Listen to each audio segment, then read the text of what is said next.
하나님 고맙습니다. 저희도 수요일 아침 또 불러주셔서 우리 마가복음의 말씀을 들려주셔서 감사합니다. 이 말씀이 이제 우리들의 영혼에 하나님이 들려주시고자 하시는 뜻으로 잘 들려주는 말씀이 되게 도와주옵소서. 예수님의 이름으로 기도합니다. 아멘. 자, 마가복음 오늘은 6장 14절부터요. 29절인데 두 부분으로 나눠집니다. 먼저는 16절까지가 한 부분이고요. 나머지는 그에 대한 설명이 좀 붙어있는 17절부터 29절의 이야기예요. 17절부터 29절은 요한이 어떻게 죽임당하였는지를 이야기해 주는 겁니다. 이때 요한은 세례 요한이고요. 성경에 요한은 두 사람이 있어요. 예수님의 제자 요한이 있고 또 세례 요한이 있습니다. 세례 요한과 예수님의 관계가 친척 관계입니다. 그걸 좀 기본적으로 알고 계시면 도움이 되고요.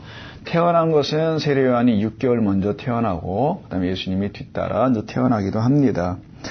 그래서 14절을 보시면 이렇게 되어 있는데 14절이 좀 14절부터 16절이 중요합니다. 거길 제가 한번 읽어드릴게요.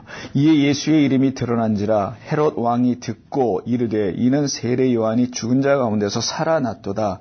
그러므로 이런 능력이 그 속에서 일어나느니라 하고 어떤 이는 그가 엘리야라고도 하고 또 어떤 이는 그가 옛 선지자 중에 하나와 같다라고도 하고 그것은 저 헤롯이 듣고서는 이르되 아니 내가 그를 세례 요한을 목벤 지가 꽤 됐는데 라는 생각을 하면서 얘기하는 거예요. 내가 목을 베어 죽인 요한 세례 요한이 그가 살아났다 하더라. 세례 요한에 대한 다양한 해석이 15절이에요. 근데 이 15절에 대한 세례 요한의 이야기를 누구와 겹쳐서 보고 있는 겁니까? 예수님과 겹쳐서 보고 있는 거죠. 예수님이 지금 13절에 보시면은요, 많은 귀신을 쫓아내며 병자에게 기름을 발라 고치더라라는 이런 얘기가 나오잖아요. 그래서 예수님께서 그런 일을 하셨습니다. 많은 병자들이 살아나고 고쳐지고 그러다 보니까 예수님의 이름이 드러났다고 되어 있잖아요. 14절에서 이 일로 인해서 소위 예수님의 이름이 이제 이름세를 탄 거예요.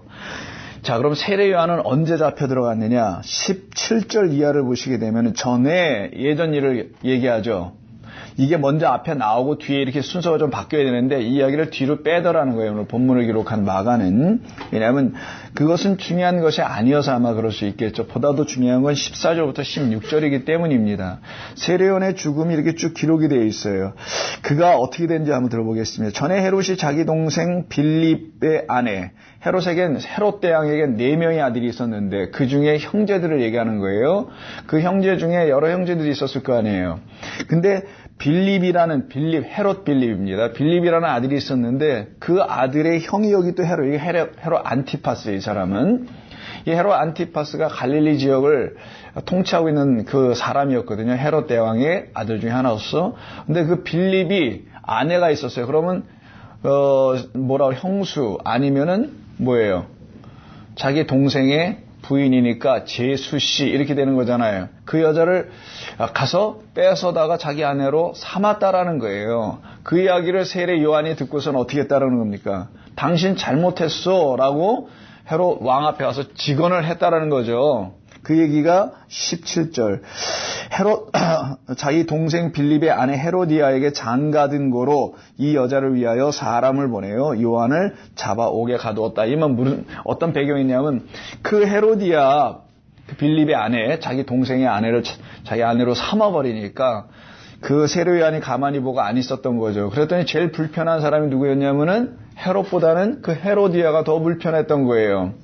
그래가지고 그 헤로디아가 귀에만 있으면 어떻게 저 세례 요한을 죽이면 좋겠는데 라는 생각을 하다가 죽이는 이야기가 뒤따라 나오는 겁니다. 그건 나중에 좀 보기로 하고요. 이런 배경에서 세례 요한은 언제 잡혀나 들어간 건가? 그 시점 때문에 참 이 얘기를 하는 겁니다. 세례 요한이 바로 이런 일이 벌어졌을 때 옥에 잡혀 들어가게 돼요. 마가복음은 그걸 구체적으로 설명하지 않지만 다른 복음서에서는 옥에 잡혀 들어가게 됩니다. 여기도 옥에 가두어 놓았다는 얘기가 좀 있는데 그때 이후로 예수님께서 갈릴리에서 사역을 시작하는 때입니다. 세례 요한은 잡혀 들어가고 예수님은 갈릴리에서 회개하라 하나님의 나라가 가까이 왔다라는 12절이 있죠. 본문의 12절에 바로 위에 있는 거, 그것이 바로 예수님의 사역의 내용이란 말이에요. 그것은 세례 요한이 떠나고 예수님이 그 일을 하시는 그때, 거기에 이제 옥에 들어간 그 시점이라고 보시면 됩니다. 그래서 예수님의 이름이 이제 드러나게 된 것인데, 14절의 배경인데요. 중요한 건 여기서 우리에게 귀한 메시지가 있다라는 거예요. 여기 본문에는. 그걸 여러분이 오늘 들으시면 돼요. 오늘 본문은 세례 요한에게 목을 베어서 죽었다, 이런 얘기를 기록하는 것이 아니에요. 그건 그렇게 중요하지 않습니다. 성경은 예수 그리스도에 관한 이야기를 기록하려고 하는 거예요. 그런데 우리가 본문을 읽어보겠습니다. 이는 헤롯 왕이 이것을 듣고, 뭘 들어요? 아니, 세례 요한은 잡아 들어왔었는데 끝났잖아요. 자기를 더 괴롭힐 수 있는 사람은 없어요. 예수님 헤롯한테 와서 그런 얘기 하지 않거든요. 그런데 문제는 이 헤롯 왕이 신경 쓰일 만한 인물이 하나 등장했다라는 거예요, 지금. 그게 이름이 드러난 또 다른 사람이 나타났는데, 세례 요한보다 더해 보니까, 자기한테 뭐 이렇게 귀찮은 말은 하진 않는데, 능력은 더해 보이고, 이름, 소위 명성은 더, 높아지는 것 같단 말이에요, 예수님이. 그래서 헤롯이 이걸 듣고 별로 이렇게 좋아할 이유가 없었을 거예요. 그래서 뭐라고 하냐면, 이는 세례 요한, 이때서부터 중요합니다. 예수님의 등장을 헤롯은 이렇게 이야기하고 이걸 세례 요한과 연결해놔요. 자, 세 사람이 등장해요. 예수님, 세례 요한, 헤롯이에요. 자, 어떻게 얘기가 되는지 보세요. 이는 헤롯 왕이 듣고 뭐라고 얘기하냐. 이건 헤롯이 얘기하는 거예요. 세례 요한이 죽은 자 가운데서 살아났다, 이렇게 말해요. 자, 여기서 우리 중요한, 거기에 여러분 파란테시스라 하죠. 이렇게 가로를 한번 치든지 이런 거 한번 쳐보세요. 세례 요한이 죽었다가 다시 살아났다, 요 말. 이건 누구한테 쓰는 말이에요? 이건 예수님밖에 없어요. 이건 세례 요한이라고 되어 있잖아요, 지금요. 세례 요한 죽은 자가, 근데 예수님이 이렇게 되실 건데, 앞으로 되실 거죠, 이거는. 근데 아직 일어나지도 않았는데, 세례 요한을 놓고를 죽었다가, 죽은 자 가운데서 다시 살아난 자라. 이건 부활이에요. 그래서 거기 에게이로, 요 단어를 쓰는데, 살아났다라는 말이 에게이로라고 하는, 이건 부활하다 라는 뜻이에요. 요 단어에서 사용됩니다. 그래서 죽은 자들로부터, 네크로스로부터라겠죠. 여러분 많이 들어보신 말, 완전히 죽어있는 자, 완전히 사망 속에 그냥 죽어있는 그들 가운데서부터 부활하여 일어났다는 거죠. 누가요? 누가 부활해요? 아니, 여기서는 헤롯이 세례 요한이, 세례 요한은 목을 뱉다 그랬잖아요. 17절에서. 이미 죽었는데 세례 요한이 다시 나타났다라고 누가 이해한 거예요, 지금? 헤롯이.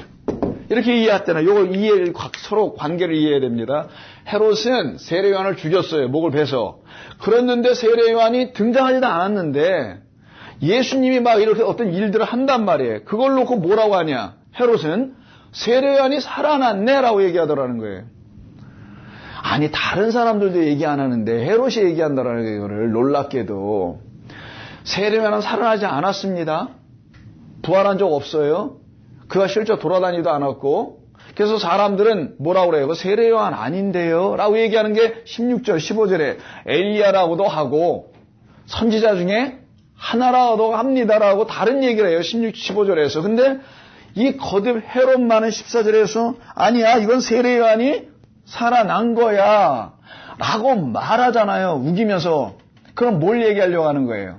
헤롯이 말이 맞느냐 틀리냐가 문제가 아니라 성경이 헤롯의 입을 통하여 뭔가를 얘기하려고 하는 것이다 라고 들어야 된다는 거예요. 아니, 헤롯이 부활에 대한 믿음을 갖고 있습니까? 그럴 일은 없을 거 아니에요. 아니, 바리새인들도 잘 안 갖고 있는 걸, 부활에 대한 믿음과 소망을 어떻게 헤롯이 가졌겠냐고요. 나중에 예수님이 빌라도 법정에 끌려가셔서 모진 고난과 신문을 받고 그러실 때, 마침 그때가 6월절 무교절이라 갈릴리에 있었던 헤롯이 예루살렘 성전 쪽에 방문한 것이 있어요. 그래서 그 예수님을 신문, 문초에 보니까 이 사람의 출신이 갈릴리야, 그쪽 지역. 그럼 갈릴리의 분봉왕, 바로 여기 지금 이 헤롯. 이 헤롯의 관할 지역이니까 내가 이 사람의 내 손에 피를 묻히고 싶지 않다 해서 헤롯이 누구에게 보내요? 헤롯한테 보내죠. 그 헤롯이 이 헤롯입니다, 나중에. 그럼 이 헤롯이 나중에 예수님을 만났을 때 내가 당신을 기다렸어, 내가 이렇게까지 말한 사람이거든요 라고 영접했었나요? 아니에요. 자색 옷을 입히고 나 당신 한번 보고 싶었는데 이렇게 봐서 너무 좋다는 이유로 한번 그럼 뭐 좀 한번 기적 좀 한번 일으켜줘봐. 조롱을 해서 다시 그냥 보내버려요. 빌라도한테. 이 헤롯이 바로 다른 헤롯이 아니라 그럼 이 헤롯이 뭘 믿음이 있어서 세례 요한은 죽은 자 가운데서 살아났다라고 말할 수가 없겠죠. 그럼 이건 뭐예요? 성경이 헤롯이라는 사람을 통하여 하나님의 어떤 뜻을 우리들에게 전해주려고 하는데 방식을 어떻게 하냐? 세례 요한과 예수님을 서로 어떻게 해서 연결시켜서 부활을 설명해 주려고 한다라는 거예요. 그럼 여기에는 어떤 메시지가 담겨 있는 겁니다. 하나님의 말씀대로 잘 살다가 끝까지 순교하여 죽었던 그 세례 요한이 결국 다시 그게 뭐 이렇게 살아난 이런 뜻도 아닐 거고 살아나지도 않았고요. 그럼 이 말이 도대체 무엇이냐는 거죠. 세례 요한이 죽은 자 가운데서 살아났도다. 이게 오늘 가장 중요한 말씀입니다. 이게 실제로 세례 요한은 살아났다라는 걸 얘기하려고 하는 거예요. 세례 요한은 살아나지 않았어요. 근데 성경은 뭘 얘기하냐? 이게 살아난 거야 라는 걸 주려고 하는 거예요.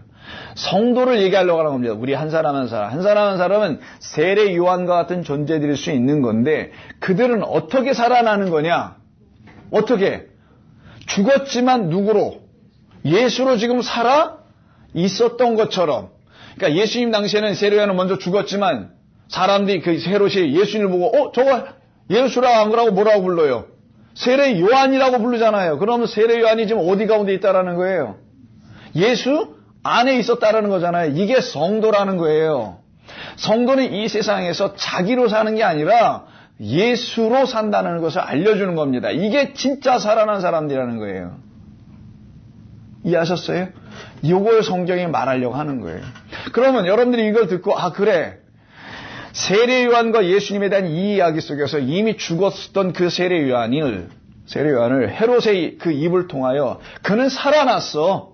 부활하였어. 죽은 자 가운데 살아났어. 이건 오직 예수님에게만 일어난 건데 그게 지금 세례 요한에게도 일어났다는 것은 우리에게도 다 일어난다는 그 약속대로 일어난 것을 한번 보여주려고 한다는 거예요. 하나님의 말씀 그 자체로 살았던 어떤 사람이 죽었습니다. 근데 죽어도 그냥 죽지 않아. 어떤 방식으로 반드시 죽어요. 그랬더니만 그가 다시 살아났다라는 거예요. 누구로? 세례 요한으로가 아니라 예수로. 헤롯은 세례 요한으로만 생각합니다. 이게 헤롯의 한계고 성도는 그게 아니고 이 본문에 있는 하나님의 백성들은 그렇지.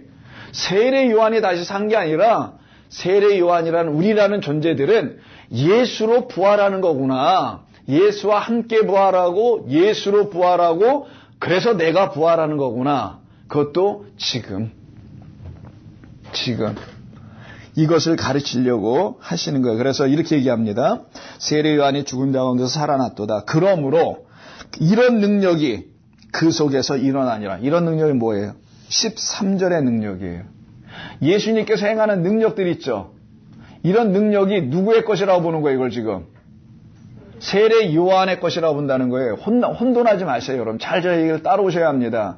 세례 요한이 이런 기적을 행한 일은 없어요. 어디 본문 읽어봐도 무슨 기적을 행했다는 하나도 없습니다. 나보다 더 큰 이가 있다고 얘기하는 거 있어요. 좀 이따 보겠지만 이런 능력은 13절에 귀신을 쫓아내며 많은 병자에게 기름을 발라 고쳐주는 일이죠. 이런 일이 지금 이런 능력이 그 속에서 누구 속에서 요구되는 그는 예수님 그때 예수 써놓으세요. 예수 안에서 세례 요한이 지금 살아 역사하고 있다라는 거예요. 자, 우리라는 세례 요한 한 사람 한 사람 예수님 이외에는 다 우리니까 우리는 한 사람 한 사람이 예수 그리스도 안에서 예수님이 행하시는 그런 능력이 마치 우리 것처럼 나타날 거라는 거예요. 다시 환원해서 말하면 우리가 예수 안에 있는 그 능력을 행할 수 있다라는 얘기를 하는 거예요. 그래서 예수님이 요한복음에 너희는 나보다 더 큰 일을 행할 것이다 라는 말씀하신 거예요. 세례 요한은 죽었음에도 불구하고 헤롯의 입을 통하여서 세례 요한은 살아났으며 세례 요한은 이런 능력이 그 속에서 즉 예수라는 존재 안에서 나타나고 있다. 그러면 우리가 어떤 능력을 행한다면 반드시 어디 안에서? 예수 그리스도 안에서만 나타난 능력이 있는데 그 능력은 13절에서 말하기를 예수님이 향하신 능력을 보니까 이런 일을 해요. 귀신 쫓아내는 일. 귀신이라는 것이 아닌 건 다 이미 수없이 들어서 알고 기름을 바른다는 건 성령과 관계된 말씀이고 이런 표현들이 있는데 이건 성도가 이 땅에서 반드시 해야 될 삶의 내용들이란 말이에요. 우리들 안에 있는 악한 영, 거짓된 영, 말을 제거해버리는 제어해낼 수 있는 그런 능력을 기름 바름이라고 했죠. 성령의 부어짐입니다. 그것을 통하여 완전히 고쳐지는 것. 이런 것이 나 자신 안에서 이미 일어나는 거고 그 일어남의 역사가 내 이웃들 속에서도 다 동일하게 나타낼 수 있는 사람들이 성도란 말이에요. 그냥 구격분으로 교회 다니는 게 아니라 성도는 그 일까지 행할 수 있는 자가 되어야 되는 걸 말하는 겁니다. 그러기에 이 세례 요한이 지금 살아나서 이 일을 하고 있다라고 말을 하더라는 거예요. 절대로 그런 일 세례 요한의 역사 속에서는 없었습니다. 근데 성경은 왜 이렇게 증거하냐? 다시 말씀드립니다. 우리가 그렇게 된다는 것을 알려주려고. 그래서 나중에 성령이 임하신 이후에 십자가 사건 이후 부활 이후 성령이 임하신 이후에 제자들이 이런 일 합니까 안 합니까? 사도행전을 보면은 다 하잖아요. 그들이 다 부활합니다. 다 죽은 자들 가운데서 살아 나왔단 말이에요. 그들이 성령의 역사한 이후에. 그러니 그들이 그 일을 감당하는데 어디에서 하냐? 예수 안에 있는 그 일을 그들도 감당하더라. 이 얘기가 14절이에요. 그래서 1장 3절 한번 볼게요. 마가복음에 1장 3절 이후에 처음으로 세례 요한이 이런 얘기를 합니다. 처음 1장 1절부터 시작해서 세례 요한의 오음을 얘기하고 있는데요. 특별히 3절서부터 광야에 외치는 자의 소리가 있어 이르되 너희는 주의 길을 준비하라. 주의 길을 준비하라. 그의 오실 것을 곧게 하라. 기록된 것 같이 세례 요한이 광야에 이르러 죄 사함을 받게 하는 회개의 세례를 전파하니 온 유대 지방과 예루살렘 사람이 다 나아가 자기 죄를 자복하고 요단강에서 그에게 세례를 받더라. 요한은 낙타털을 입고 허리에 가죽띠를 띠고 메뚜기와 석청을 먹더라. 그가 전파하여 이르되 여기서 말합니다. 7절에서 나보다 능력이 많으신 이가 내 뒤에 오시나니 나는 굽혀 그의 신발끈을 풀기도 감당하지 못하겠노라. 나는 너희에게 물로 세례를 주거니와 그는 너희에게 성령으로 세례를 베푸시리라. 이 부분으로 세례 요한과 예수님이 구분되죠. 반듯하게 구분이 됩니다. 그래서 세례 요한은 이 말만 전하고 죽는 자가 되는 거예요. 이 말을 전하고 죽는 자가 소망 안에서 죽었다고 하는 겁니다. 히브리서에 보면은 그 소망 안에서 죽은 자만이 어떻게 되는 거냐? 부활하는 거라는 걸 얘기하는 거예요. 그래서 세례 요한의 부활 얘기가 성경에 이렇게 등장하는 겁니다. 역사 속에서는 없었지만 성경은 우리들에게 가르쳐주고 전해주려고 하는 게 있었던 거예요. 이것이 부활이다. 이것을 알고 죽는 것. 자기가 누구인지를 알고 또한 자기에게 오실 자가 또한 누구인지까지도 아는 것.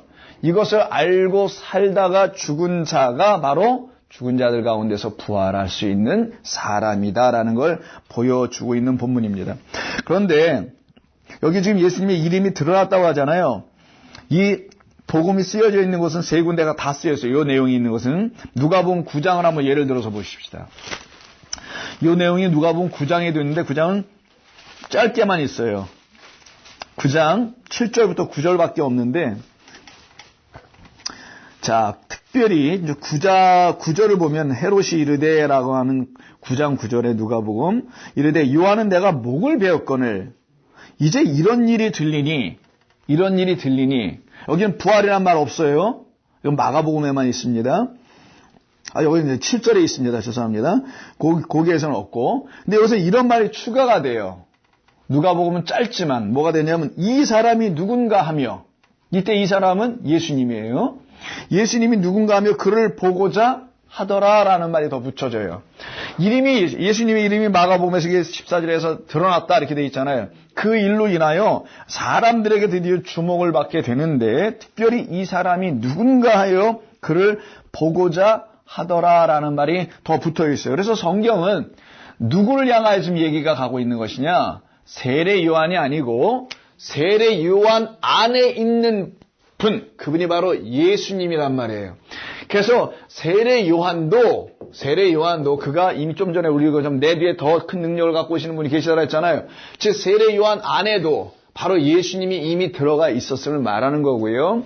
그 세례 요한 안에서 역사하신 그 예수님을 사실은 사람들에게 더 알리려고 했다라는 것이 본문이 우리에게 말하려고 하는 내용 중에 하나인 겁니다. 그러니까 세례 요한은 당시에 슈퍼스타였었어요. 예수님은 아니었었습니다. 그래서 유대 로마 전쟁사라는 책을 쓴 사람이 있어요. 당시 예수님 시대 그 당시쯤에 있는 사람이 요세푸스라는 사람인데요. 그 사람이 유대의 역사를 쓰는데 그 역사 책에 보면은 세례 요한에 대한 이야기를 그가 씁니다. 길게 써요. 당대에 많은 영향을 끼친 선지자라고 쓰고 그런 말이 쭉 나와요. 그래서 예수님이 아닌 세례 요한은 당시에 많은 사람들에 의해서 영향을 주었던 그런 사람들에게 영향을 주었던 사람이게 분명히 맞아요. 근데 그 요세푸스가 예수님에 대해서는 두 줄밖에 안 썼습니다. 근데 세례 요한에 대해서는 어마어마하게 썼어요. 그 말은 뭘 반증해 주는 거냐면 당시에 사람들의 눈에 보이기에는 세례 요한이 더 큰 자로 보였던 거예요. 당대에 정말 슈퍼스타였습니다. 여러분 마태복음 3장 같은 데를 보시면 아시다시피 독사의 자식들아라고 까지 얘기한 사람이거든요. 누구한테냐면 종교 지도자들에게. 왕한테 가서도 얘기하는 거 보세요. 그럼 어떻게 됩니까? 그 얘기했다가 목 베어 죽임당하잖아. 이 정도 사람이어서 당시의 사람들이 참 정의롭고 의롭고 아주 용감하고 이런 사람으로 많은 사람들이 따르고 추앙했던 사람이었던 거예요. 근데 그가 어떻게 죽냐? 목을 베어서 배임을 당해서 죽는단 말이에요. 그런 그였지만 세례 요한은 사람들이 이해하는 것과는 달리 그 인간이 스스로 세례 요한에 대한 평가이고 성경의 저자이신 하나님께서 세례 요한을 평가하신 것은 아니다라고 말하는 거예요. 그가 능력이 있는 게 아니야 라고 얘기하십니다. 그가 아니고 예수께서 그 안에 들어가셔서 어떤 일을 행하시고 계시다는 사실을 알려주는 거예요. 그래서 사람들은 이 예수님에 대해서 오해하고 또 세례 요한에 대해서 오해한 그 표현을 갖다가 뭐라고 하냐. 어떤 이는 그가 엘리야라고도 하고 어떤 이는 그가 선지자 옛 선지자 중에 하나 같다. 이거는 예수님에게도 많이 들려진 거죠. 마태복음 16장 한번 보세요. 여러분 성경 마태복음 16장을 보시게 되면 이 얘기가 나오게 됩니다. 16장 13절 이하.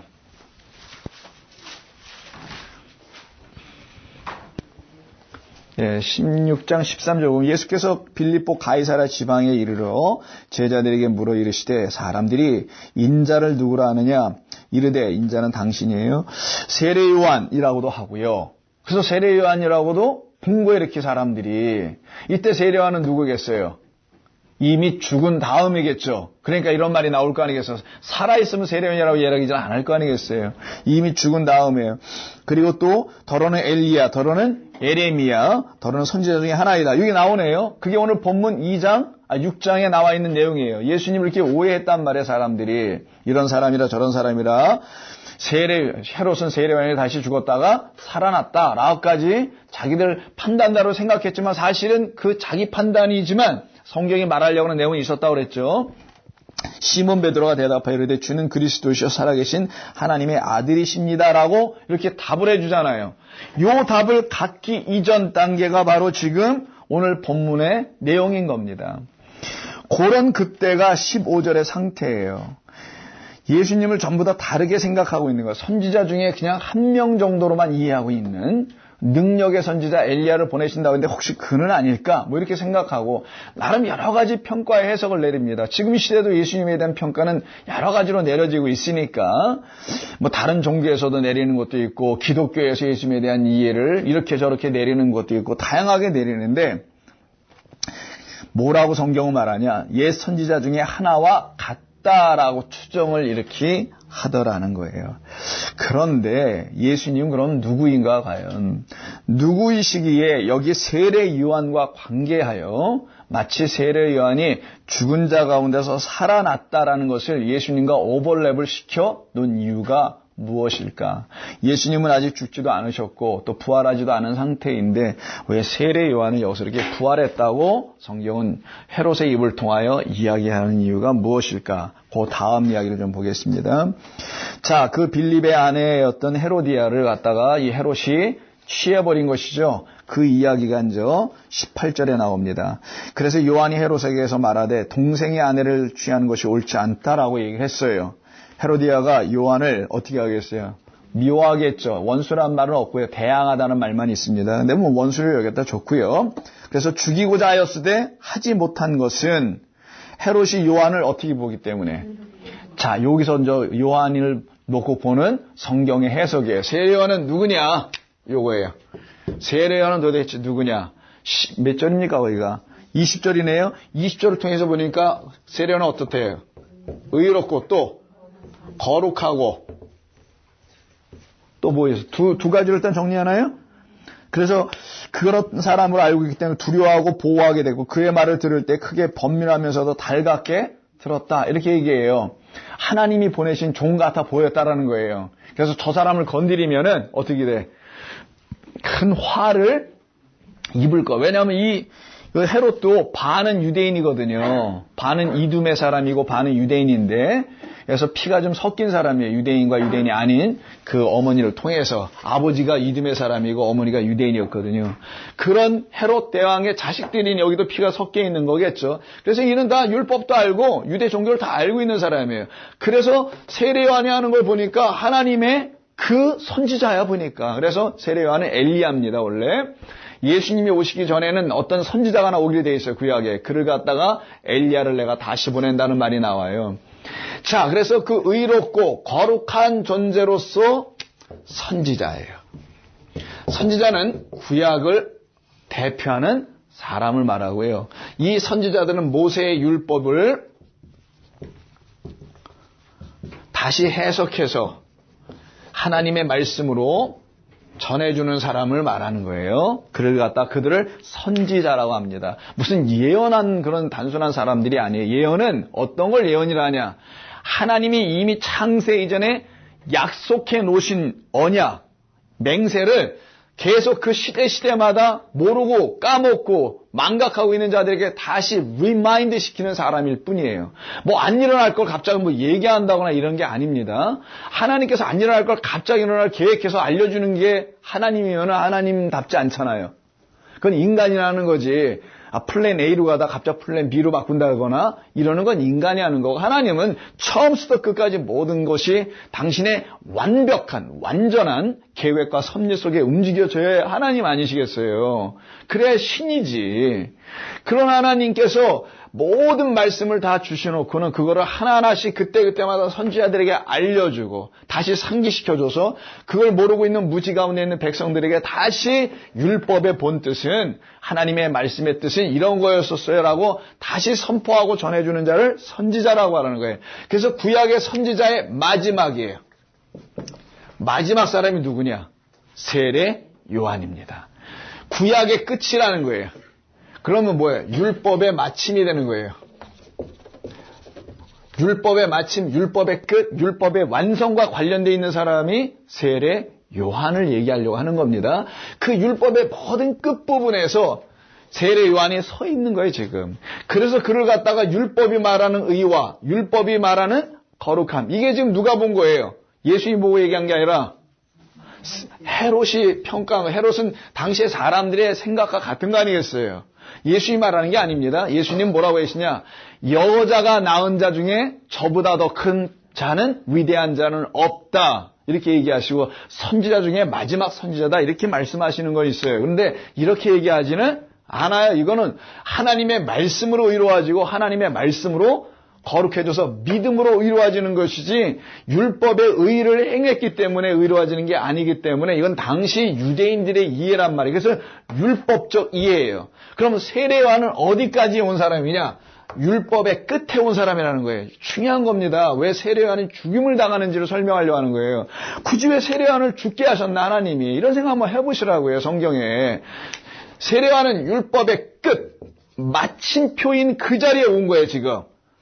그리고 더 이상의 선지자가 없어야 되는 거예요. 왜? 예수라는 분으로 모든 선지자가 딱 끝이 나고 예수님 때문에 그때부터는 선지자가 아니고 선지자를 통해서 듣는 게 아니에요. 이제는 선지자는 그 말씀을 중보해주는 중간의 역할자들을 했던 거잖아요. 모세율법은 이런 뜻이었다고 중간에 하나님의 말씀의 음성을 계시로 듣고 전해주는 자 역할을 해왔단 말이에요. 이제는 끝! 이 끝에 와서 확 죽어버려 여기서요. 왜 죽냐? 율법이 끝났다는 걸 알려주려고. 율법의 마침을 설명해 주려고. 세례요한은 모든 율법을 가진 자들의 대표예요. 어떤 대표냐? 율법을 온전히 지키는 자로서예요. 하나님의 말씀을 의롭고 거룩하게 온전히 지키는 그런 삶을 사는 사람으로서 그 끝까지 온 겁니다. 끝에 오면 어떻게 되냐? 죽는 거다라는 걸 가르쳐 주는 거예요. 하나님의 말씀 율법이라는 것을 온전하게 깨닫고 알고 지켜내면 그게 뭐 하는 거냐? 그 끝은 살아나는 게 아니라 죽으러 가는 거다라는 걸 가르치는, 좀 어렵습니까 이런 말이? 율법은 목적하는 바가 뭐냐? 율법은 우리를 향하여 죄와 심판을 자꾸만 알려주는 책이에요. 그 죄와 심판을 알려주는 그 책을 들고 나 의로워져야죠 라고 하는 게 이상한 거잖아요. 이 죄와 사망을 알려주는 책이었는데 그런 책인 줄 모르고 자기를 의롭게 만들어주는 좋은 도구로 준 책인 줄 알고 유대 율법자들과 바리새인들, 서기관들, 종교인들은 전부 다 그걸 잘 지켜서 의롭게 되려고 애를 썼단 말이에요. 그런데 세례 요한도 그 중에 한 사람일 거 아니겠어요. 선지자로서. 근데 그는 그렇게 하지 않고 와서 어떻게 해버렸다는 거예요. 바리새인들은 계속 가고 있는데 살아서 그 중에 한 사람은 선지자라고 되었던 율법을 완전히 온전히 갖고 있었던 그 사람은 여기서 죽어버리더라는 거예요. 왜 그러는 거냐? 율법의 마침은 이렇게 죽음을 전제하는 뭔가가 있다라는 거예요. 성경이 가르치고 싶은, 얘기하고 싶은. 율법은 죽어야 한다. 율법을 가진 자는 죽어야 한다. 율법은 우리를 섬겨서 끝까지 의롭게 거룩하게 섬겨줘서 우리를 막판에 가서는 어떻게 해요? 확 없애버린다는 거예요. 목적이. 그게 율법의 섬김이라는 거예요. 율법, 성경이 우리를, 성도 한 사람을 섬기는 목적은 그렇게 열심히 이렇게 도와줘, 섬겨줘 이러는 이유는, 돕는 이는 우리를 율법에 대하여 끝이 나게 하려고 하는 거예요. 율법에 대하여 너는 끝났어죠. 너는 율법이 너에게 더 이상 무용지물해. 이걸 알려주고 싶어서. 근데 율법이 나에게 여전히 살아있어. 필요해. 그러면 그들은 다 어떻게 되냐? 둘 중에 하나예요. 첫 번째는 유대인들이 했던 것처럼 예수님 당시에 전부 다 바리새인들 이거 갖고 의를 삼는다거나, 두 번째는 아니네요 라고 자기를 죄와 사망의 법인 것을 깨닫게 해주어서 죽을 자라는 사실을 알게 해주는, 이 둘 중에 하나 나눠준단 말이에요. 하나는 이걸 의를 이루기 위해서 애를 쓰는 자들이 있는가 하면 이 말씀을 들고, 이 말씀은 나는 의로울 수 있는 게 아무것도 없고요, 난 이걸 지킬 수도 없고, 그래서 사망과 죽음으로 계속 몰려가고 있다는 사실을 알게 되는 두 부류로 나눠진단 말이에요. 그 대표 중에 한 사람을 세례 요한으로 놓은 겁니다. 지금 왜 그가 세례 요한으로 놨겠어요? 이가 선지자 어디 있어요? 선지자였기 때문에. 선지자는 뭘 받은 자예요? 말씀을 받은 자예요. 하나님 앞에. 율법주의자들은 말씀을 받은 게 아니라 이 66권, 그때는 66권이 아니에요. 39권이겠죠. 구약만. 요것만 받은 거고, 이들은 그 모세의 율법인 39권과 모세 오경과 플러스 그게 이런 뜻이야라고 다시 하나님부터 계시를 받은 자, 묵시를 받은 자. 그래서 선지자들은 다 이걸 받아요. 몇 명 되지 않는 선지자 구약이 있지 않습니까? 그들은 다 이걸 받아. 그걸 받은 사람들은 요 두 번째에 해당되게 됩니다. 이거는 무슨 의를 이루기 위해서 주신 것이 아니었구나. 할 수도 없는 거였구나. 이건 나를 죽이시는 하나님의, 여러분 죽인다는 게 아니라 내 안에 있는 율법을 하나님께서 제거하시기 위해서 율법이 내 안에 들어와서 그런 율법까지는 안 되라고 하나하나씩 율법을 내 안에서 빼버려, 죽여버려. 여러분, 여러분의 회충이 있으면 하나하나씩 죽이잖아, 약 먹고. 마찬가지로 하나하나씩 없애버려. 다 없어지면 어떻게 해요? 끝! 다 없어지면 율법이 어떻게 해요? 죽었다. 율법이 끝이야. 그걸 알려주는 게 세례 요한의 죽음이라는 거예요. 여기까지 이해하셨어요? 이걸 먼저 그려준 거예요. 그래서 그가 마지막 선지자다. 연이 난 중에서는 최고다. 이렇게 나야 된다는 거예요, 우리가. 여인한 중에서는 최고다. 아이고, 여자 중에서 최고로 나온 거야. 이런 위대한 인물이야. 이런 게 아니고, 이렇게 됐기 때문에 최고야. 가장 큰 자야. 그래서 죽으니까 어떻게 됐대요? 헤롯이 뭐래요? 다시 살아났네가 여기서 시작되는 거라서, 여기서부터 너무 조그맣다. 여기 가야 되는데. 요즘에 할 거예요. 그래서 여기서부터 부활이 시작됐다는 거예요. 세례 요한에게는. 이렇게 죽었기 때문에. 이걸 설명하는 거예요. 그래서 오늘 본문에서 오늘 이것만 잘 이해하시면 돼요. 이건 우리들의 이야기입니다. 우리들의 이야기를 가르쳐 주려고 하는 거예요. 그래서 20절에 의롭고 거룩한 사람인데 죽일 수가 없단 말이에요. 근데 마침 뭐래요? 좋은 기회가 왔어. 좋은 기회. 이게 사람들이 자기의 모략으로 중상으로 이 세례요한 하나 죽이는 것처럼 돼 있잖아요. 근데 이건 누가 하시는 겁니까? 하나님께서 누구를 위해서? 헤로디아를 위해서? 아니죠. 세례요한을 위해서 하시는 일인 거죠. 세례를 위해서 만들어 놓은 겁니다. 그럼 여러분 가서 자객 보내고 죽이면 끝나잖아요. 아, 근데 굳이 뭐서 춤추는 날, 뭐 생일날, 그래서 헤로디아 딸이 있어요. 그 헤롯의 친딸도 아니고 자기 조카일 거 아니겠어요. 조카인데 이제 양녀로 드린 거겠지.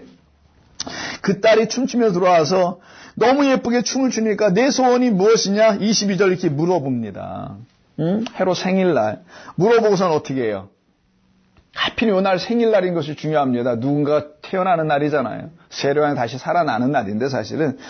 자, 이때 딸이 친히 들어와 22절 춤추다가 앉은 자들을 기쁘게 해요. 왕이 너무 좋아서 소녀에게 이르되 내가 원하는 것을 내게 구하라. 내가 줄게. 그러니 맹세하기를 무엇이든지 내가 내게 구하면 내 나라의 절반까지도 주리라. 술 한 잔을 거하게 하셨나 봐요, 막. 그가 나가서 그 어머니에게 말해야 돼. 엄마, 내가 가서 뭘 구할까? 했더니 좋은 기회다 그랬잖아. 그래서 마침 좋은 기회 21절에 좋은 기회네. 그래서 이 헤로디아가 그래. 오늘 그럼 이날이다. 내가 수곤했던 일이 오늘 이루어지는구나. 그래서 24절에서 어머니에게 말하니까 내가 무엇을 구할까 했더니 그 어머니가 하필이면 이걸 달라네요. 뭐? 세례 요한의 머리를 달라고 그러자. 아니 그냥 죽여주세요. 낭떠러지에서 던져버려 주세요. 이게 참혹하게 죽일 수 있는 방법도 많이 있는데 왜 하필이면 머리를 달라고 그러냐고요. 그래서 성경은 꾸준하게 일관되게 세례 요한의 머리를 취할 수밖에 없는 이유를 그래야만이 부활한다는 사실을 진짜 성도가 죽은 자 가운데서 살아났다라는 게 무엇이냐. 지금까지 쭉 달려왔던 이 세례 요한 안에 있었던 뭐가 하나하나씩 없어지는 겁니까? 그래도 하는 인간이니까 율법들이 다 없어져요. 그 율법은 그 유대인들에게 있어서 생명이에요. 율법은 생명과 같은 거예요. 이 생명과 같은 이 율법을 하나하나씩 다 풀어 없애버리는 거는 물에 풀어서 다 없애버리듯이 하나하나 없애져 나가는 거란 말이에요. 그래서 유대인들에게 율법은 생명 같은 그런 어떤 것인데 이것이 이 세례 요한에게 있단 말이에요. 근데 그 세례 요한의 죽음을 갖다가 목을 베어버리는 것으로 설명을 하려고 하더라는 거예요. 그 목이 베어짐이 바로 세례 요한의 살아남이다라는 것입니다. 자, 사람에게 하나님 이런 형상을 지어주셨죠. 어떤 사람들은 머리가 큰 사람도 있고 어떤 머리가 좀 작은 사람도 있고 그러잖아요. 서양 분들은 좀 작다 하고 몸 전체에 비해서 우리 동양 사람들은 몸에 비해서 머리도 이렇게 좋지도 않은데 머리는 크다 뭐 이런 말도 있고도 한데 머리가 항상 위에 있어요. 모든 것은 머리에서 통제합니다. 그렇지 않습니까? 여러분이 느끼건 느끼지 못하건 눈동자 하나 움직이는 것도 여러분 머리에서 명령을 해서 그러는 거예요. 명령이 원체 빠르니까 여러분 생각하지도 않은 상황에서 모든 게 다 이루어지고 있는 것 뿐이에요. 그게 바로 머리가 모든 걸 통제하는 거죠. 근데 머리에 만약에 교통사고나 여러 가지 일로 인해서 상처나 상해를 받게 되면 그 기능이 떨어지거나 상실당할 수 있죠. 그러면 제대로 어떤 기능을 못하거나 아니면 역기능을 하거나 할 수 있게 됩니다. 그러니까 원치 않는 일을 할 수 있는 그런 일은 다 이 머리가 통제하기 때문이에요. 그래서 사람에게 가장 중요한 것은 머리라고 그러죠. 그래서 다쳐도 머리가 안 다쳐야 되는데 뭐 이런 말 쓰지 않습니까? 그러니까 머리는 모든 몸을 통제하는 아주 중요한 신체의 일부분이기도 하지만 전부이기도 하다라고 볼 수 있는 게 머리입니다. 근데 우리는 머리를 별로 신경을 안 쓰죠. 근데 우리가 그 중요한 머리를 자, 그 머리를 지금 어떻게 하겠다라는 거예요? 베어버리겠다라는 거거든요. 세례 요한의 몸 전체를 주관하는 그 머리가 있는데 우리의 몸을 전체를 아니지 인생의 전부를 주관하는 내 머리 그걸 갖다가 뭐라고 하냐? 머리라고 하지 않고 머리라고 하니까 자꾸만 여러분 머리 스타일을 생각하는데 그게 아니고 생각이겠죠. 모든 생각은 머리에 있습니다. 마음에서 일어나는 것이 아니라 머리에서 내려오는 거니까 이게 마음으로. 이 머리는 사람의 생각의 자리예요. 사람의 판단의 자리, 선택의 자리, 결정의 자리.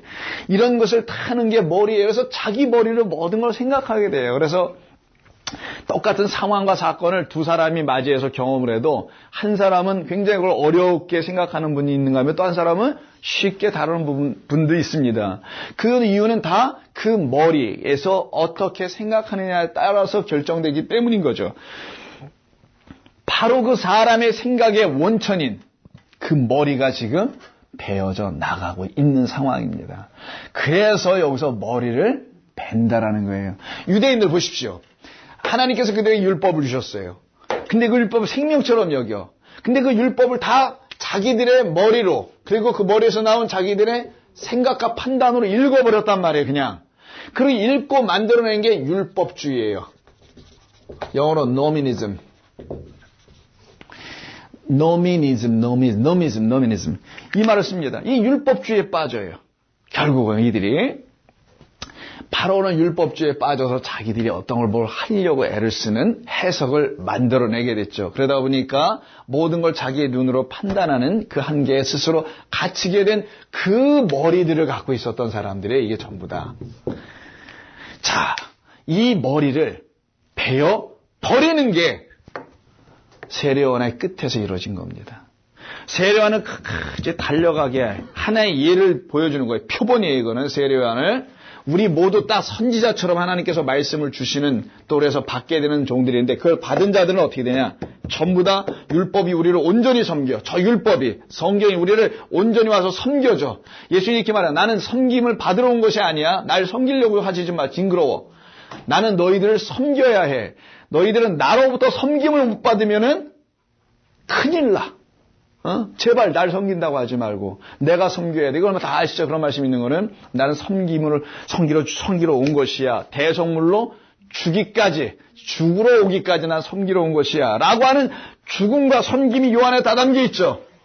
예수님의 죽음이 무엇인지를, 십자가에서 그가 죽음이 무엇인지를 세례요한의 죽음과 연결시켜서 설명하는 겁니다. 야, 내가 죽을 건데 나만 죽는 게 아니라 너도 이렇게 죽는 거야. 내가 너희들 안에 들어가서 죽음이 있어야 되는데 십자가에 골고다서 매달려 죽는 건 너하고 아무런 상관이 없어.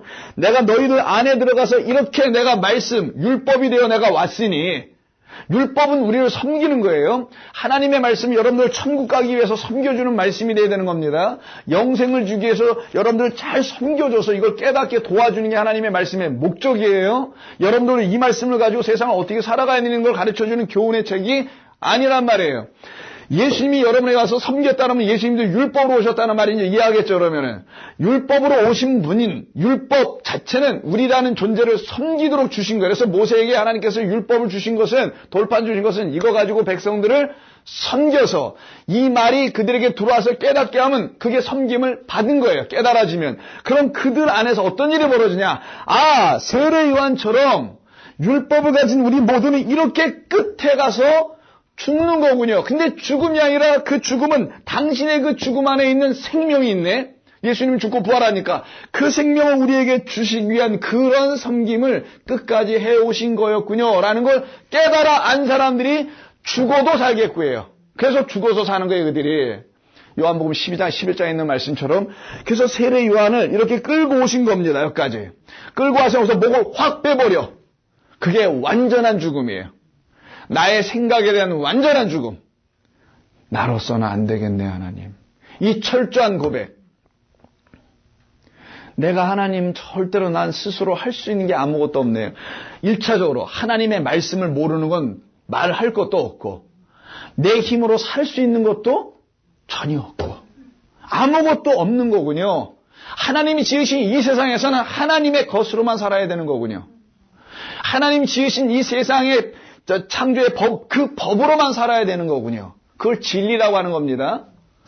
그것으로만 내가 살아야 하는 거군요. 그럼 내가 할 수 있는 건 아무것도 없네요. 그래서 그를 갖다가 할 수 없는 자, 죽은 자라고 하는 거예요.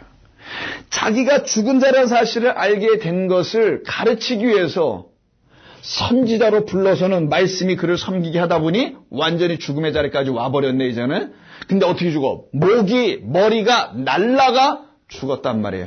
머리가 날라간 자가 살아났다네, 지금. 어떻게 살아나요? 머리가 다시 와야 살아날 거 아니겠어요? 띈 머리를 어떻게 하겠어요? 갖다가 붙여줘야 살 거 아니겠냐고요. 생각해보자고요. 살아나려면은, 목 없이 걸어다닌 걸 살았다고 할 수 있어요? 부활하게 살아났는데 목은 없어. 머리는 없어. 어떻게 할까요? 목이 없던 게 참 머리가 없어. 목이 없다라는 건 너무 이게 짧아서 목이 없는 겁니다. 죄송합니다. 목이 없는 게 아니라 머리가 없잖아요. 머리가 없는 사람이 돌아다니면 그건 더 무섭지. 부활하였으면은 머리를 다시 달고 다녀야 되지. 그래서 세례 요한의 머리를 날리고 사람 생각을 다 날려버리고 이게 율법의 승리. 하나님의 말씀의 진짜 승리. 우리 안에 들어와서 우리를 정말 온전히 하나님 말씀 섬기면 우리의 생각을 다 없애버려요. 제어해, 통제, 죽여, 없애. 이런 용어를 쓰는 건데 그러고서는 새로운 머리로 일어나는 게 부활이라고 해서 부활은 그래서 아까 누구로 얘기한 거예요? 예수님으로 얘기한 거라서 아니 예수가 돌아다니고 있는데 예수가 돌아다니는 게 아니라 누가 돌아다니는 걸로 봤어요? 헤롯은. 세례요한이 돌아다니는 걸 본 거야. 세례요한이 제가 왜 돌아다니는 거야 지금? 이 눈이 어떻게 된 겁니까? 뒤집어진 거지. 예수를 안 보인 거예요. 세례 요한으로 봤다라는 거 성경 그 메시지를 전해주려고 하는 거예요. 그래서 여러분 그걸 가로치라고 했던 거기를. 세례 요한이 지금 살아 돌아다니는 거야. 성경은 그 얘기를 하고 싶었던 거예요. 여러분들이 이 세상에서 예수로 살아 돌아다니고 있는 거예요 지금. 여러분의 이름으로 살아 돌아다니면 아직도 여러분 목이 안 날아간 거지. 근데 날아간 사람들은 이 섬김을 다 받은 거야. 받고 있는 거야. 하나님의 말씀, 계시의 말씀을 듣는 거야. 계시하니까 뭐 밤중 기도하다가 뭘 빡 온 게 아니고 하나님의 말씀이 성령 안에서 들려지는 거야 다시. 그 기름 부었다고 하는 겁니다. 깨끗하게 다시 들려지니 나 안에 있는 더럽고 지저분한 그 거짓된 귀신들이 나가고 다 끝이 났을 때 어떻게 하냐? 목을 탁 쳐버렸다라는 거예요. 그래서 세례 요한만 그렇게 죽임을 당하는 모습을 그려놓은 겁니다. 바로 예수님과 이렇게 붙으면서. 그래서 예수님이 전한 메시지나 세례 요한이 전한 메시지는 똑같아요. 회개하라, 천국이 가까웠다는 말을 세례 요한도 전하고 예수님도 전하요. 하나님의 말씀이 그럼 똑같은 거지. 여기 있는 말씀이나 성령 이후에 갖는 말씀이나 다를 수가 없잖아요. 똑같은 회개의 메시지, 천국의 메시지가 당연히 올 수밖에 없죠. 그래서 세례 요한의 머리를 날리고 누구의 머리를 받았냐?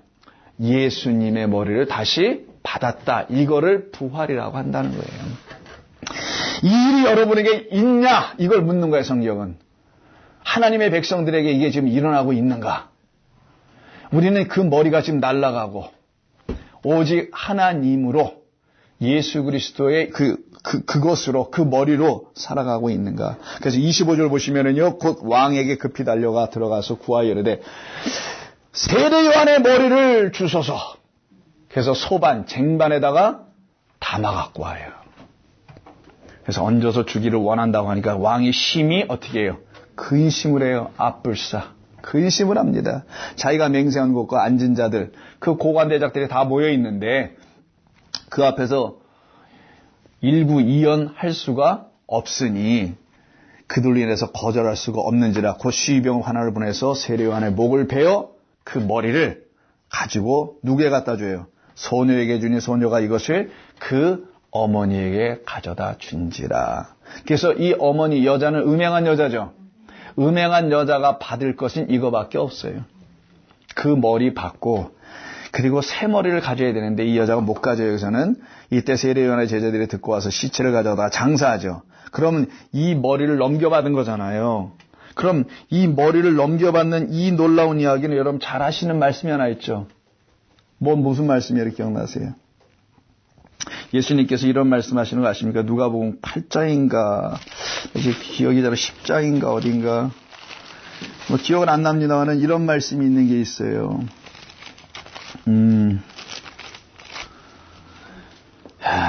제가 지금 떴다 써놓진 않았는데 됐고요. 제가 그냥 말씀을 드릴게요. 이런 말이 나옵니다. 자, 여우도 굴이 있고 새도 자기 몸을 밤새도록 의지할 곳이 있고 그래서 그들도 어디? 9장 50절? 예, 땡큐. 내가 어디다 적었는데 9장에 58절에 40 9장이 아니라 누가복음 9장 58절 여우도 부리고 공중의 새도 9장 58절. 그래, 거기 있네요. 네, 맞아요. 9장 어딘가에 본 것 같은데 기억이 안 나. 땡큐. 9장 여기 나옵니다. 사람이 물어요. 어찌하면 제가 어디로 가십니까? 나도 주님을 따라갈게 했더니 예수님께서 여우도 굴이 있고 공중의 새도 집이 있으되 인자는 머리 둘 곳이 없다. 이 말을 해요. 인자를 누구라고 하느냐? 아까 그 인자 있죠? 당신. 나는 머리 둘 곳도 없다. 이렇게 말씀을 하십니다. 그래서 머리 둘 곳도 없다라고 하신 이 분이 왜 이렇게 말씀하신 거냐? 오늘 말씀을 들으면 이해하겠죠? 예수님이 누울 곳, 어디 가서 그냥 밖에서 그냥 복음 전하시다가 이렇다는 얘기가 아니고 당신의 머리를 필요로 하는 자들이 없다라는 거예요, 지금. 내 머리면 돼요. 이러고 있다라는 거죠, 전부 다요. 당신의 머리. 근데 여우는 갖고 있다라네요. 다른 것들은 다 갖고 있는데 인간만 이러더라는 거예요. 또 다른 사람에게 말하되 하시기에 뭐라고 하냐면 그가 이르되 나로 먼저 가서 내 아버지를 장사하게 하옵소서. 이르시되 죽은 자들로 자기 죽은 자들을 장사하게 하고 너는 가서 하나님의 나라를 전파하라 하시고 또 다른 사람이 이르되 주여 내가 주를 따르겠나이다마는 나로 먼저 가서 내 가족을 작별하게 하소서. 예수께 이르시되 손에 쟁기를 잡고 뒤를 돌아다 보는 자는 하나님의 나라에 합당하지 아니하다라고 하신 말씀이 나오죠. 자, 여기서 이제 머리 나온 거 보시면은 이 머리가 먼저 무슨 뜻인지 아셨죠? 예수 그리스도의 그 머리를 말하려고 했던 거예요. 성경에 말하려고 하는 머리는 이 머리에 대한 이야기가 오늘 본문에서 드디어 나오게 된 겁니다. 이 머리를 바꿔주시는 거죠. 당신의 머리로. 그래서 세례 요한을 통하여 오늘 헤롯이 말하게 했던 헤롯의 이름을 통하여 하나님 말하게 하신 거예요. 헤롯이 실성해서 말을 한 것도 아니고 아무 생각 없이 말을 한 건 분명히 맞지만 하나님께서 그렇게 말하게 하셔서 세례 요한처럼 이렇게 끝에서 하나님의 온전한 섬김을 받은 사람들은 그들의 머리가 날아가나 그들은 다시 새로운 머리로 이 땅에 오신 그리스도, 인자의 머리를 찾지 않는 이 세상에서 인자의 머리를 찾고 있는 그들에게 당신이 머리로 들어가겠죠. 그래서 교회의 머리는 누구시라? 예수 그리스도라고 예배소서하고 골로새서 빌립보서에서 쭉 얘기하는 거예요. 전부 다 똑같이. 교회의 머리는 예수 그리스도다. 교회는 나. 한 사람 한 사람이죠. 그들에게 머리 되어 들어오시겠다고 약속을 해 주신 겁니다. 이게 오늘 본문의 내용인 거예요. 그 세례 요한의 죽음은 의롭게 살다가 이 악한 자들에 의해서 죽임 당했다. 이런 얘기를 하는 것이 아닙니다. 그런 사람들이 이 세상에 너무 많아요. 근데 그들이 그럼 다 이렇게 세례 요한처럼 다시 살아났다. 죽은 자 가운데서 살아난 자가 될까요? 안 그럴 겁니다. 그렇잖아요. 자기 생각으로 판단하여 자기가 생각하는 의로운 나라, 정의로운 나라, 이런 나라를 세워보려고 죽은 것뿐이에요. 그런 사람들은 이 역사에서 계속 나와요. 끊임없이 나올 거고 앞으로 나옵니다. 왜냐하면 이 세상을 눈으로 그냥 이런 눈으로만 볼 때는 악하기 그지없죠. 물론 악합니다. 거기에 대해서 싸우지 말라라. 불의하게 그냥 같이 살아가라. 이런 어줍지 않은 말 하는 게 아니에요. 싸울 땐 싸워야 되겠지. 그러나 그것이 성도가 해야 할 일이 아니다라는 거예요. 성도는 자기 안에서 일어날 이 일이 먼저 돼야지. 이것도 안 됐는데 무슨 이 세상에 보이는 나라를 위해서 싸운다든가 피켓 들고 어디 들어다닌다든가 이런 일이 우리에게 있는 게 먼저 우선이 아닙니다. 그런데 성도가 이 일이 딱 일어나죠. 먼저는. 그래서 그리스도의 머리를 여러분들 다 가져. 여러분의 머리 위에는 전부 다 같은 머리 하나가 올라와 있다는 거예요. 그래서 그리스도와 하나된, 그걸 하나된 교회라고도 하는 겁니다. 머리가 몇 개 아니야. 머리가 수십 개가 있으면 대각기 다 다른 교회가 되겠지만 하나인 그리스도의 머리를 갖게 되면 교회는 하나가 돼 있을 거 아니겠어요. 그 이후에 부활한 성도로서 살아가는 게 여기 이유 아니겠어요. 살아가는 그들이 이 세상을 다시 봅니다. 이렇지 않을 때 보는 거하고 그 이후에 보는 게 다를 거 아니겠어요. 그들이 이 세상에 대해서 관심을 그렇게 많이 갖겠어요? 하나님의 나라에 관심을 갖습니다. 그들은. 이 세상은 지으신 하나님의 뜻 가운데서 그 역사를 주관해 나가신 하나님의 뜻 가운데서 계속 당신의 섭리대로 끌려가고 있을 뿐이고 그걸 우리는 알고 있고 믿고 있고 그렇게 진행되고 있음을 그리고 나는 우리는 하나님의 구원하심의 이 뜻이 무엇인지를 깨달아 알아가기 위해 인생과 역사를 주신 거니까 그 인생과 역사를 그런 데다 사용하여 쓰지 않고 자기의 영혼을 하나님 앞에서 구원받은 영혼이 되게 하려고 만들어가는 삶으로 인생과 역사를 보게 되지 않을까요? 그래서 그들은 시각과 바라보는 모든 것이 다 다를 수밖에 없어요. 가치관도 그렇고 세계관도 그렇고 세상에 대해 관심을 이렇게 갖지 않습니다. 주어진 일에 성실히 최선을 다하여 매일매일 살아갈 뿐이고 그리고 그 삶이 닿으면 하나님이 그만두라고 하시나 보다라고 생각하고 늘 받아들여. 왜? 자기 머리가 더 이상 없을 테니까 하나님의 그 진리의 생명의 머리를 그리스도로부터 넘겨받은 사람들이기 때문인 거예요. 그래서 오늘 본문 14절에서 이런 말씀이 등장이 되었던 것입니다. 마태복음 14장에서 이야기하는데 그 끝을 한번 잠깐 볼게요. 마태복음 14장에서 보면 세례요한의 죽음을 1절부터 12절에서 쭉 얘기하거든요. 거의 비슷합니다. 거기도 14장 2절에서 세례요한이라 그는 죽은 자 가운데서 살아났으니 라고 하는 근데 이 살아나게 하는 능력은 예수 그리스도 안에 있는 능력일 뿐이에요. 그게 포인트입니다. 그냥 막 살아나는 게 아니에요. 세례요한인 우리들이란 세례요한들이 살아나려면은 예수 그리스도 안에 있는 그 능력으로만 살아나는 거예요. 그 능력은 뭐냐? 막 십자가에서 막 죽었다가 살아나는 그런 능력이 아니고 아까 귀신을 제어하고 기름을 발라 병 고치는 능력이 있었다고 했잖아요. 그건 우리를 온전케 하는 능력이죠. 율법이 우리를 온전히 섬기는 능력이라는 거예요. 그래서 우리 안에 있는 더러운 것들을 다 제거해버리는 그 능력.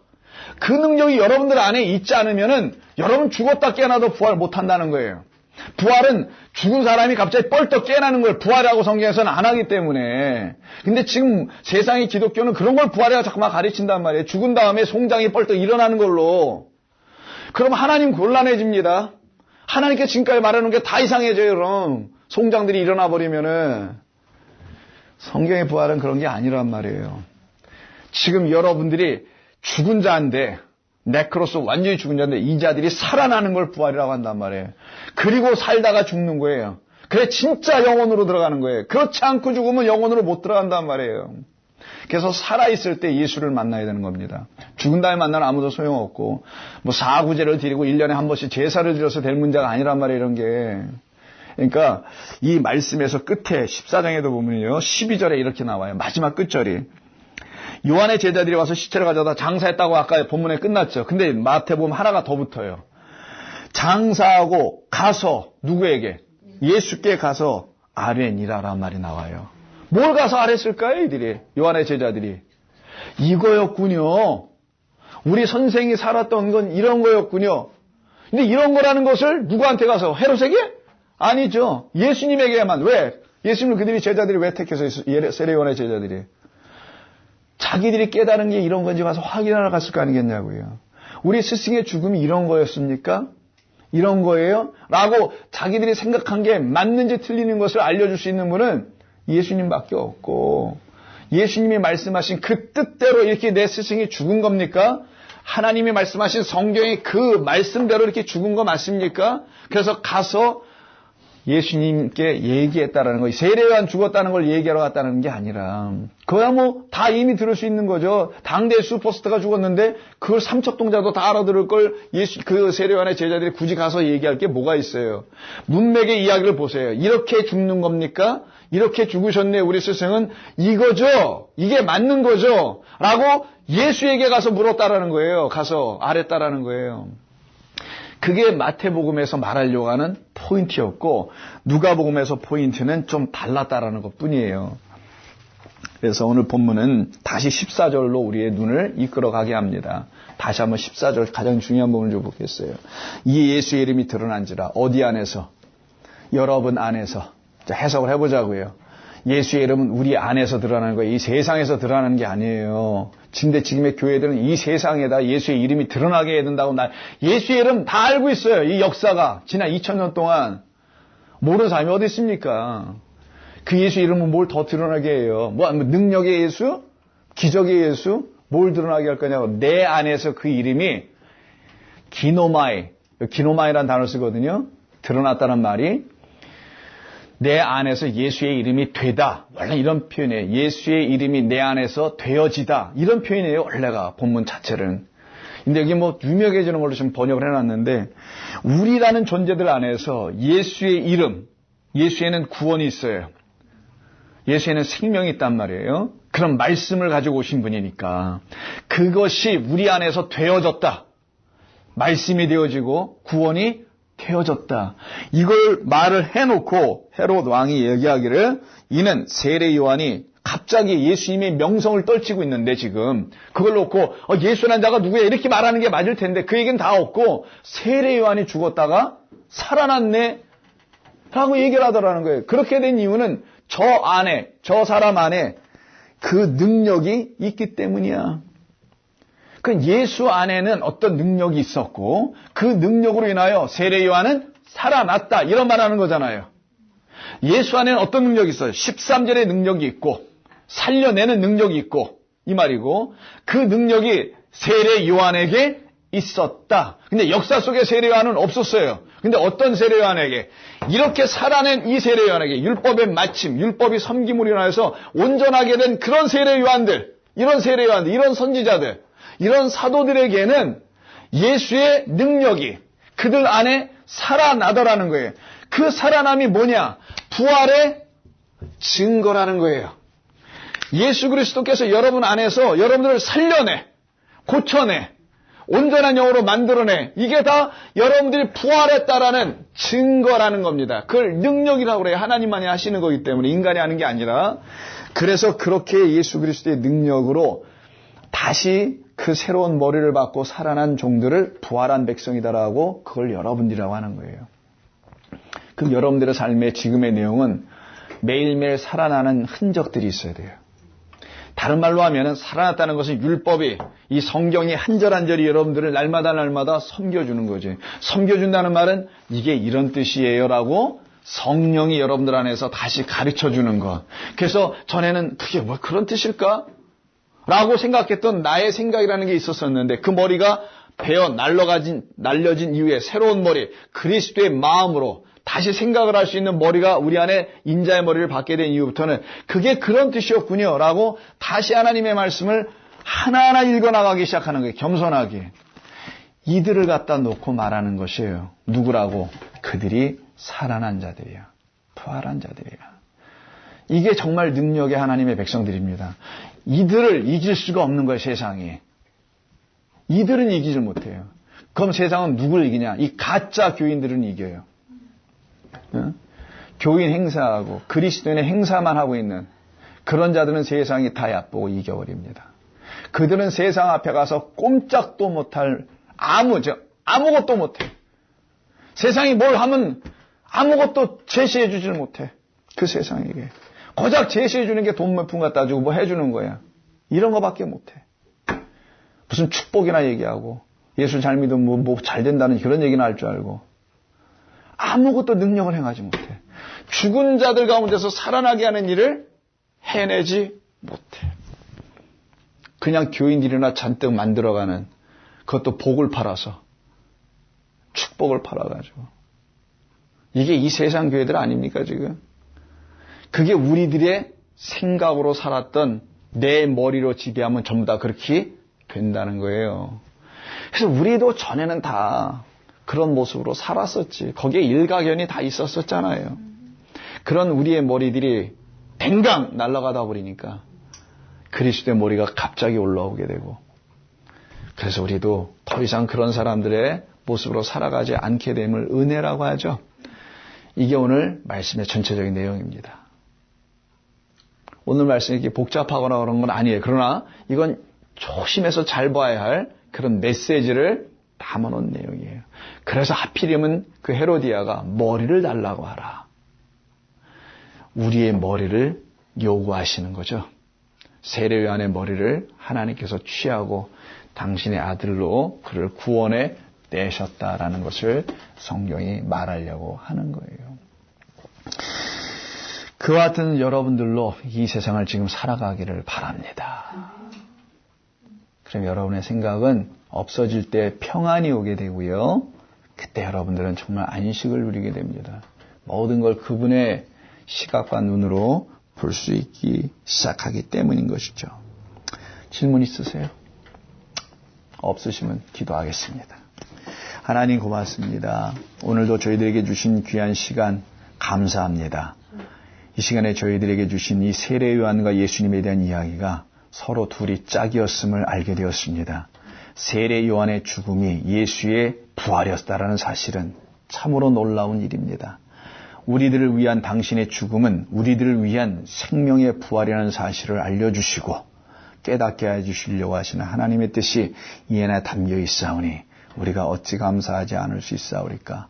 우리는 이미 구원받았고 우리는 이미 영생을 누리며 우리는 이미 부활하였습니다. 그래서 부활 백성으로 이 세상에서 사는 것 같아 보이나 세상으로 살지 않고 하나님의 나라들이 되어서 살아가고 있습니다. 성도들을 위로하시고 격려하시고 더 나아가선 담대케 하여 주시옵소서. 그래서 이들이 하나님의 말씀 안에서 다시 살아난 백성답게 주님과 함께 기쁨으로 하루하루에 맡겨진 모든 일들을 잘 감당하며 성실하며 온전하며 거룩하며 의롭게 살아가게 도와주옵소서. 예수님의 이름으로 기도하옵나이다. 아멘.